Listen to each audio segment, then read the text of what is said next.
How's it going, everyone? Welcome back to another Bitcoin update. In today's video, as you saw by the title, I'm going to discuss the two bearish patterns that are currently concerning me, and of course how it gets out of the situation and continues the bull market and where it would be targeting. So stay tuned, like, subscribe, comment and share, and enjoy the video.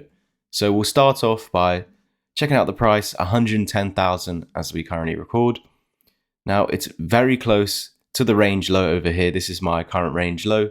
This was the previous range, so we can see resistance has now become support. We really need to see that stay the case. Of course, by losing this, it's going to validate those two bearish patterns that we'll get into. Now, looking at the moving averages, this here being the 200 EMA, it's taking up an average of the last 200 daily candles. So you really want to see this hold for the short to mid-term trend to continue bullish.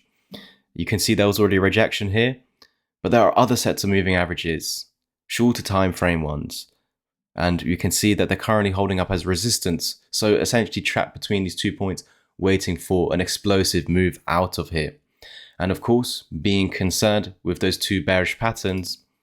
Now, before we get into the second bearish pattern, we have to start with the double top. And the reason why I want to stop before talking about the second one is because I need to speak about a bullish one. But first, here's this double top pattern over here. The neckline is the lowest wick in this region. So let me just mark that out for you. Bitcoin needs to hold above $107,000. It's nice to know that that 200 EMA, of course, is above that level. So the bullish pattern that I now need to talk about is this failed W pattern. There was a breakout, and so that actually means it should continue towards its target unless there's a loss of the neckline, which we can see, of course, with that liquidation event. That was the case and led to the test of the range low. So going forward, we really need to see that level recovered. Otherwise, the second bearish pattern now that I can discuss will form and play out. And that's a head and shoulders pattern. So the double top here, the second top is actually the head of this potential bearish pattern. So somehow this bullish breakout over here, expecting 130k plus, has failed, and there's potential that it forms into a bearish pattern now. So that is why I'm having some concerns, especially if we see the loss of the range low. This will give it more validity, and that will be my A case, the path that I believe that it's currently on. That's going to be my bias. But of course, when you see gold constantly putting in new all-time highs, and eventually once it stabilizes, the assumption is that the profits will be spread across different markets and that Bitcoin will take its fair share. So of course, by that point, we're going to see Bitcoin going up. But in the meantime, while we're still waiting, if this key level is lost and we're seeing the 200 EMA lost, we can't ignore what's in front of us. So we really need to see over the coming days and weeks, two key levels being recovered. First of all, 117.8k, we can round it up to 118 if you want. And then this key level right over here. So just the 117k region, we can drop it down to this wick if you want, 116 to 118. It's this 2k range that needs recovering.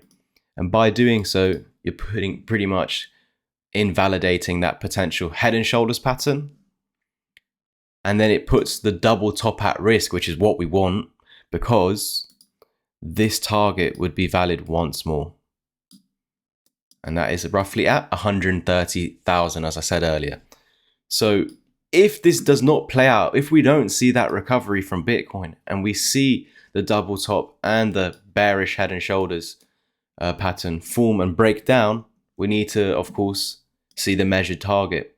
Now, as we're in the bull cycle, I'm going to go with a more conservative target, but this would be the breakdown target.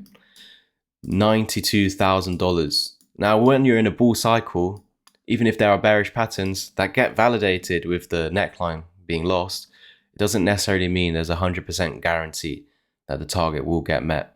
There are other key levels of support beforehand, and if I were to place the fibs on this current low, measuring the failed pump, we can see that the actual target would be anywhere between what has already been tested, 102k, just to show you the validity of the Fibonacci's.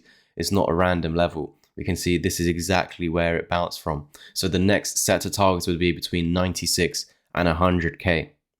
Although the measured move is down at the 2 fib essentially, we would look at this general area for a bounce. That's if we get this breakdown. And please let me remind you that we've created another level of support here. So you could argue there's a giant layer of support in this region. But if we were to just discuss chart patterns, they get validated on the loss of the range low, and when support is lost, it becomes resistance. So you could argue this is the next range that it finds itself in, just like that. And if it decides to even if it breaks down and decides to recover it, those bearish targets are no longer at play. So there's a lot to remember, but I'm going to be here to update as it, of course, develops. And although I'm concerned about that potential move to the downside, it's not the primary case right now. It's not the primary path right now, simply due to the range low holding a support and the 200 EMA actually confirmed a support. So that means that while above 107 and this 886 fib 109k, Bitcoin remains bullish and should be given the chance to pump from here. We've seen that to be the case the last few days. This could form a double bottom on lower time frames like the 4 hour right over here. So there is still an opportunity for Bitcoin to bounce back up, but reminder once again, it must recover 116 to 118k. Otherwise there is still that risk of creating that right shoulder and breaking down, targeting 96 to 100k. On your way out, like, subscribe, comment and share. If you want to learn my strategy, jump on a one-to-one call with myself or check out the ebook and Discord community as well.